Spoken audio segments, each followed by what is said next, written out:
I struggle with, just speaking, う ん。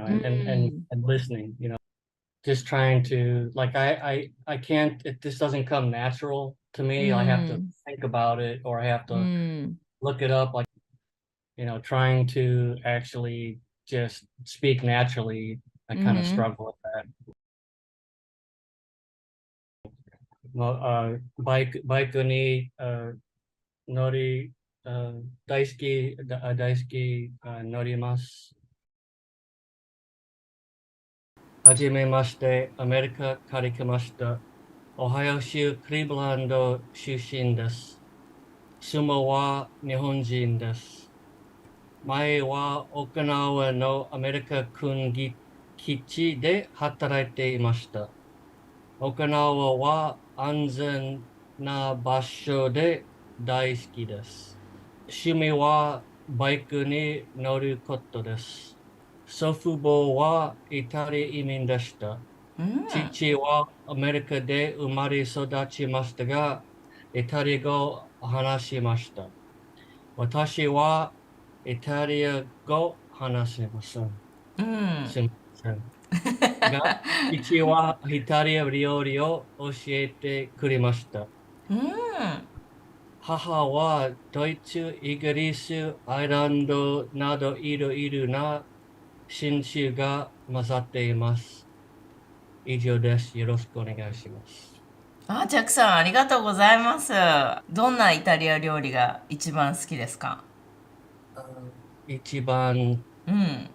あ、パスタとラザニアとナス、肉詰め、好きです。好きです。うん、好好きです。きです。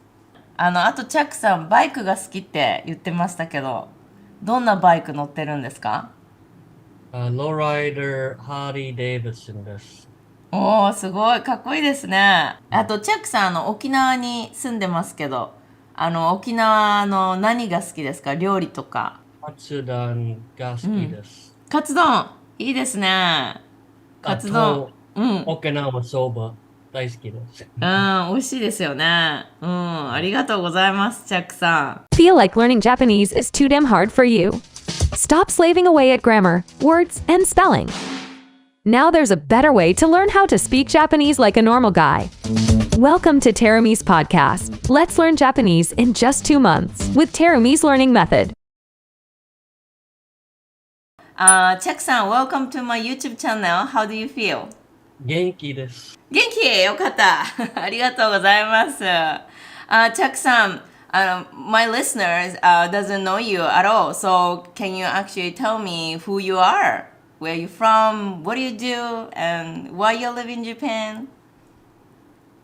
Well, I'm from America, and I first came to Okinawa, Japan, in 1981 when I was in the Air Force, and I spent 4 years in Okinawa, way back when I was just 20 years old, う and ん。I loved it so much. And 10 years later, I came back again a second time, and I was in the military again, and I did another 5 years in Okinawa. And then after I retired from the military, I moved to Ohio, and then I moved to Hawaii. Wanted to come back to Okinawa, and they had lots of opportunities for civilians to come work in Okinawa. So I came back here in 2016, and I don't think I'll ever leave Okinawa this time. So.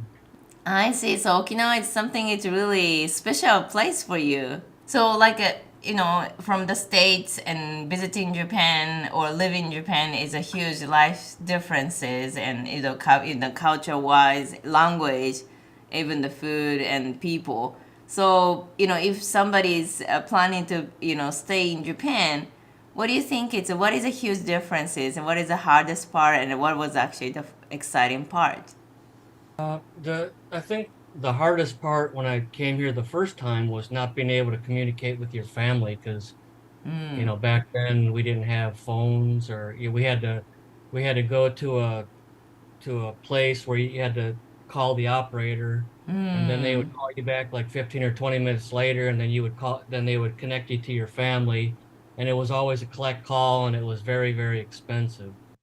But beyond that, just being able to experience the Japanese culture pretty much free because the military brought us here. It was an opportunity for me to, learn the culture of Japan. And I've done this in many different countries that I've, went to. So What makes you actually stay in Japan forever? It's leaving your country. Your country, the States, but also you decided to stay in Japan forever. What was actually the key to decide this? Living forever. Okinawa is safe, it's Mm-hmm. cheap. Mm-hmm. I can live comfortably here, and you don't have all the dramatics of America that you see today, the protesting and the politics, and it's just we're very comfortable to live here. What about like a communication part with local people? Like, can you tell me your learning experience? Yeah, the first two times I was in Japan, I knew the basic, konnichiwa and Ohio gozaimasu and the very basic. I never Mm. studied Japanese. The second time I was in Japan, I actually didn't work with any Japanese people, so it was strictly American. So I never really had an opportunity to Mm. really speak on a day-to-day basis. And then actually, when I retired 2 years ago, that's when I actually started really studying Japanese. And so Mm. I started with a private school, Mm. and it was initially just me and one other person, and we were learning through the typical textbooks, no Nihongo, yeah. Yeah. And so the first 6 weeks were basically learning. I kind of prior to that, I kind of taught myself hiragana and katakana to be able to kind of read it, and then that was a lot of it was kind of more focused on reading and writing and learning kanji, Mm. and I couldn't really like comprehend it. And they were focused on JLPT, and I had Mm. no idea what JLPT was. Mm. So then I realized that the class was basically focused on passing the JLPT test. And so, Chuck-san, you found our school, Japan Language Factory. Tell me, how did you find us? I've tried so many different, you know, websites and different apps and different courses, and I've, you know, thoroughly, searched the internet, and I've seen your YouTube videos, and I've looked at your YouTube videos, and I was like, like, oh, you can learn Japanese in 2 months, and I started, and I mean, I watched a lot of your videos, and they were kind of fun to watch, and I watch a lot of different videos, and Mm-hmm. it's it was interesting. So Thank you so much, Chuck-san. So, our approach was totally different. How was the experience?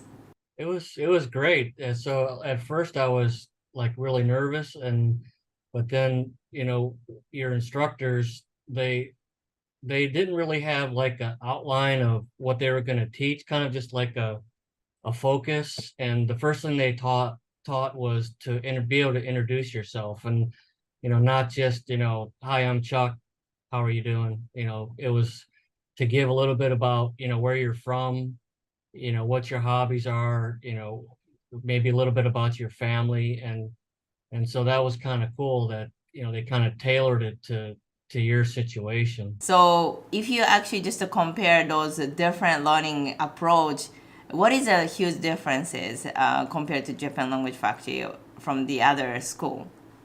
Well, again, I mean, the school that I went to, I can pretty much read and write hiragana, katakana, maybe about 400 or 500 kanji. But with Japanese Language Factory, they're able to prepare you for those conversations by having these daily or weekly lessons where you could prepare, and they're focused on actual conversations, not reading and writing or JLPT. It's just strictly conversations. You're not really, most of the people that are in the class don't really understand the grammar. They're just slowly over time they kind of get it, like, oh, okay, that's why you say it like that. But it's just strictly conversations, and that really makes it speed up to where you can start communicating with Japanese people on a day-to-day basis. Right now, like once a month, I have a Japanese writers group. They're all Mm, Japanese, and it's fun because I can communicate with them somewhat. I can understand them. amazing. With the hobby group, that's a perfect actually opportunity. Yep. Mm-hmm. And also, Jackson, you see a lot of people actually want to move to Japan. Do you have any advice to those people who want to move to Japan, or who's already start living in Japan, but it's really difficult to start learning what they should do, and about the lifestyle in Japan, also the language wise? Do you have any advice to those people? Well, I mean, I guess the biggest point would be, if you really want to enjoy Japan, you have to learn the language. And in order to learn the language, you can't be afraid to make mistakes, and you have to just go out there and just put yourself out there and just speak to them, because most Japanese people aren't afraid to speak to you if you speak to them. They're not going to make the first attempt to speak to you mostly, but um, if you speak to them, they're going to try to speak to you, and they'll correct you and say, say it like this. Or so I think you want to be able to, if you're going to stay in Japan, you definitely want to learn the language for one. And then the second thing is to, like, really immerse yourself in the culture, and just you know do things that they do, and try the food and the different go to the shrines and things like that. I think it's very important. That's amazing. All right, so Jackson, thank you so much. Are you expat live in Japan? You started living in Japan, you're super excited to communicate with locals. You can enjoy traveling, meeting people. And now you start using this textbook and you feel like, wow, that's so many. Elementary school textbook, another elementary school textbook, and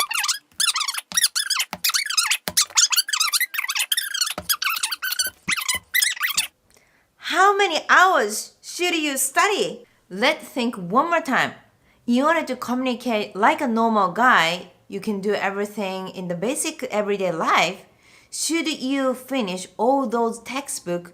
Otherwise, you won't understand what they're talking. You cannot express yourself, anything. First of all, there are always two ways to learn languages. One is documentational language, the other one is conversational language. It's like, once upon a time, grandmother and grandfather are living somewhere. Or, hey, what's up? How's it going? Which is conversational. What is the most effective way to learn how to speak Japanese? Textbooks can't talk to you, so you cannot improve your listening skill and pronunciation, how to communicate. So why Japanese children can speak Japanese so quickly? Because they are learning conversational Japanese. The good news is, in Japan Language Factory, we have a specific learning structure to improve your conversational Japanese. So you can join the conversation, you can understand what they're talking, you can respond quickly, and express what you are thinking. If you want to be able to speak Japanese as soon as possible, join our free consultation to figure out what is the fastest way to start speaking Japanese.